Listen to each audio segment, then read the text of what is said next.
무더운 여름달 땀을 뻘뻘 흘리며 집에 들어옵니다. 가장 먼저 하는 일이 뭘까요?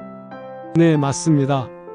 냉장고 문을 열고 시원한 물을 꺼내 벌컥벌컥 들이키죠. 목을 타고 넘어가는 차가운 물의 그 짜릿한 느낌. 아, 시원해. 살 것 같다. 우리는 이렇게 외칩니다. 하지만 정말로 우리 몸도 살 것 같아. 할까요? 오늘은 물의 온도가 우리 몸에 미치는 놀라운 영향에 대해 이야기해 보겠습니다. 이 습관을 바꾸는 것만으로도 여러분의 소화기관과 심장이 훨씬 더 건강해질 수 있습니다. 먼저 재미있는 질문 하나 던져볼게요. 왜 한의원에서는 항상 미지근한 물을 줄까요? 물 좀 주세요 라고 하면 어김없이 나오는 따뜻한 물 한 잔, 여름에도 겨울에도 변함없이 미지근한 물입니다. 처음에는 좀 이상하게 느껴지죠. 시원한 물 한 잔이면 좋을 텐데.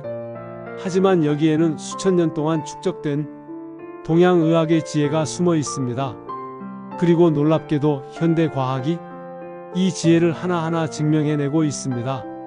자, 그럼 우리 몸에서 실제로 어떤 일이 벌어지는지 살펴볼까요? 차가운 물을 마시는 순간 여러분의 몸은 경보를 울립니다. 위험, 비정상적으로 차가운 물체가 침입했습니다. 우리 몸의 정상 체온은 대략 섭씨 36.5도에서 37도 사이입니다. 그런데 갑자기 5도짜리 얼음물이 들어온다고 생각해 보세요. 온도 차이가 무려 30도가 넘습니다. 이건 우리 몸에게는 엄청난 충격입니다.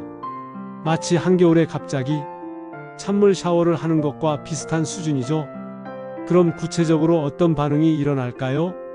첫 번째로 위 점막의 혈관이 급격하게 수축합니다. 우리 몸의 혈관은 온도 변화에 매우 민감합니다. 추운 곳에서는 열 손실을 막기 위해 혈관이 수축합니다. 차가운 물이 위에 들어가면 위 점막의 혈관들이 즉각적으로 수축합니다. 체온을 보호해야 해. 혈관을 좁혀서 열이 빠져나가는 걸 막자. 이게 우리 몸의 본능적인 반응입니다. 그런데 여기서 문제가 생깁니다. 혈관이 수축하면 혈액 공급이 줄어들죠? 위 점막으로 가는 혈액이 줄어들면 어떻게 될까요?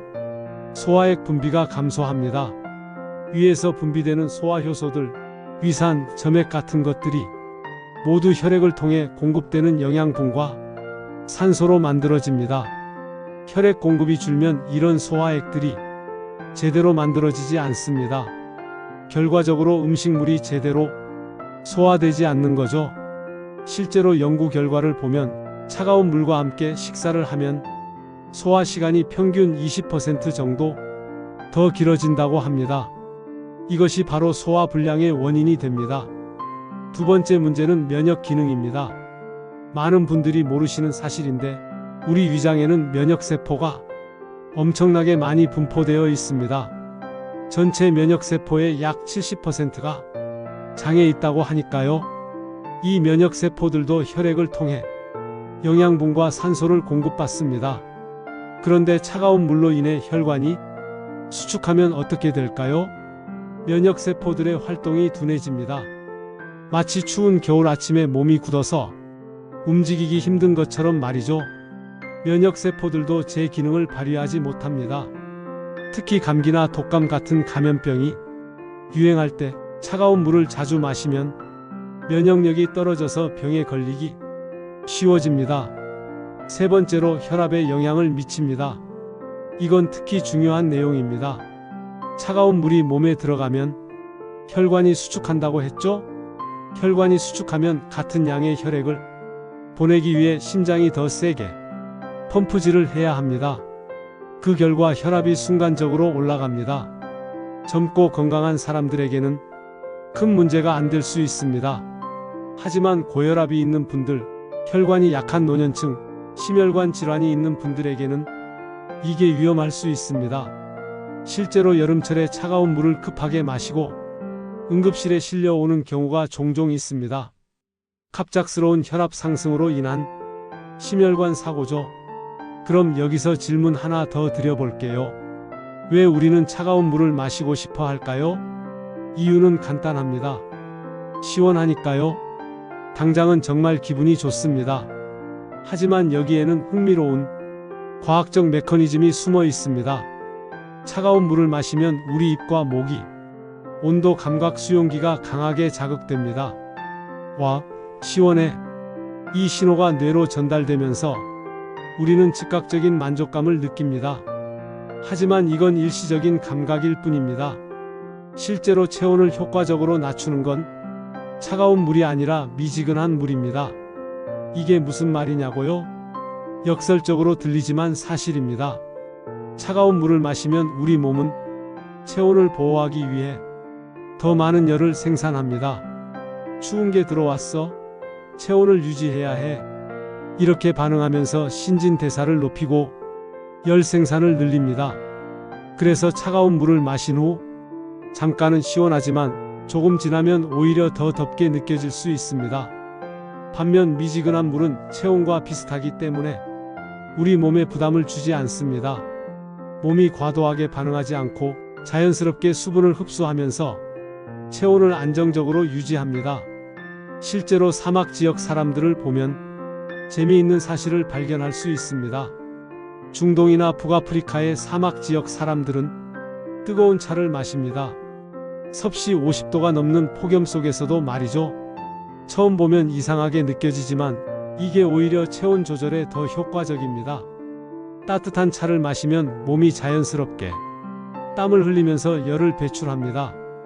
그리고 차의 온도가 체온과 비슷하거나 약간 높기 때문에 몸에 충격을 주지 않죠. 수천 년간 사막에서 살아온 사람들이 생존 지혜입니다. 자, 그럼 이제 미지근한 물의 장점들을 구체적으로 살펴볼까요? 첫째, 위장 기능을 돕습니다. 30도에서 40도 정도의 미지근한 물은 체온과 비슷하기 때문에 위에 부담을 주지 않습니다. 혈관 수축도 일어나지 않고 소화액 분비도 정상적으로 이루어집니다. 특히 식사 전후에 미지근한 물을 마시면 소화를 도와줍니다. 위액이 적절히 분비되고 음식물이 부드럽게 소화되는 환경을 만들어주는 거죠. 둘째, 신진대사를 활성화합니다. 이것도 놀라운 사실인데요. 아침에 일어나서 미지근한 물 한 잔을 마시면 잠들어 있던 장이 깨어납니다. 밤사이 쉬고 있던 소화기관이 활동을 시작하는 신호를 받는 거죠. 실제로 많은 건강 전문가들이 아침 공복에 미지근한 물 한 잔을 권장하는 이유가 바로 이겁니다. 장 운동이 활발해지고 노폐물 배출도 원활해지고 하루를 시작하는 몸의 엔진이 부드럽게 돌아갑니다. 셋째, 체온 균형을 유지합니다. 우리 몸은 항상 일정한 체온을 유지하려고 합니다. 이를 항상성이라고 하죠. 체온이 너무 오르거나 내려가면 몸은 이를 바로잡기 위해 엄청난 에너지를 소비합니다. 미지근한 물은 이런 에너지 낭비를 막아줍니다. 체온과 비슷한 온도의 물이기 때문에 몸이 과도하게 반응할 필요가 없는 거죠. 특히 운동 후나 여름철에 미지근한 물을 마시면 체온이 안정적으로 유지됩니다. 넷째, 혈압을 안정시킵니다. 이건 특히 노년층에게 중요합니다. 나이가 들수록 혈관의 탄력성이 떨어지고 혈압 변화에 민감해집니다. 차가운 물로 인한 급격한 혈관 수축은 위험할 수 있죠. 하지만 미지근한 물은 혈관에 충격을 주지 않습니다. 혈압이 안정적으로 유지되고 심혈관 부담도 줄어듭니다. 다섯째, 수분 흡수가 더 빠릅니다. 이것도 의외의 사실인데요. 체온과 비슷한 온도의 물이 실제로 장에서 더 빠르게 흡수됩니다. 차가운 물은 체온으로 데워지는 시간이 필요하고 그 과정에서 흡수가 지연됩니다. 하지만 미지근한 물은 바로 흡수될 수 있죠. 탈수 증상이 있을 때, 빠른 수분 보충이 필요할 때 미지근한 물이 훨씬 효과적입니다.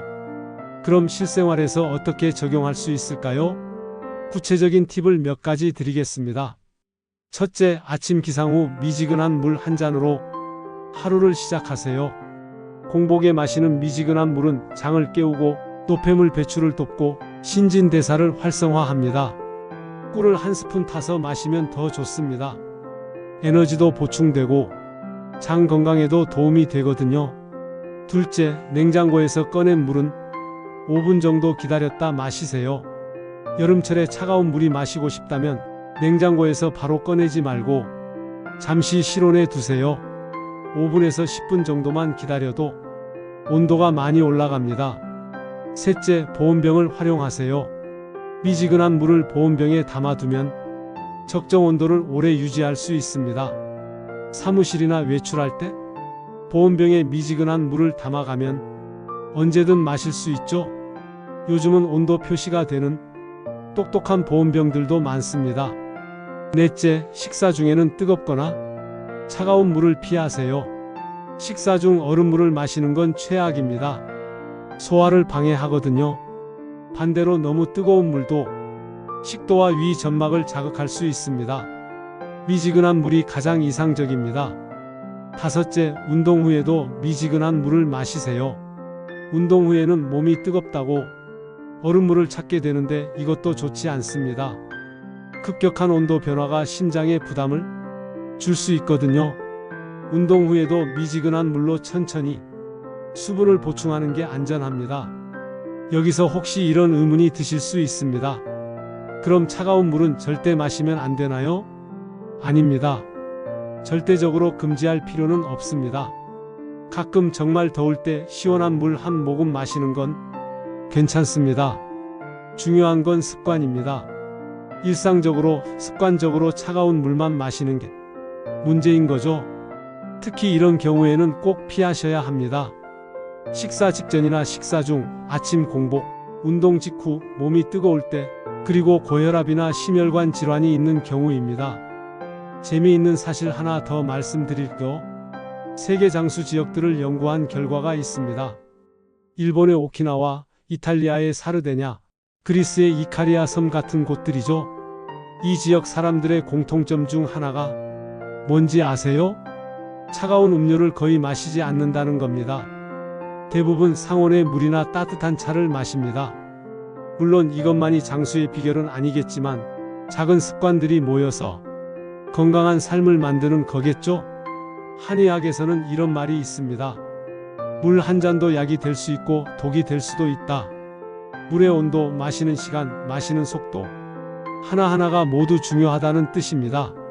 현대 과학이 점점 이 말의 진실을 증명해내고 있습니다. 우리 조상님들은 이미 알고 계셨던 거죠. 그럼 오늘의 내용을 정리해 볼까요? 차가운 물은 순간적으로 시원할 수 있지만 우리 몸에는 여러 가지 부담을 줍니다. 위 혈관 수축으로 소화 기능이 떨어지고 면역력이 약해지고 혈압이 불안정해집니다. 반면 미지근한 물은 우리 몸에 가장 이상적입니다. 체온과 비슷해서 부담이 없고 소화를 돕고 혈압을 안정시키고 수분 흡수도 빠릅니다. 오늘부터 미지근한 물과 친해져 보시는 건 어떨까요? 여러분의 위도, 혈관도, 그리고 온몸이 고마워할 겁니다. 작은 변화, 큰 건강. 오늘부터 실천해 보세요. 감사합니다.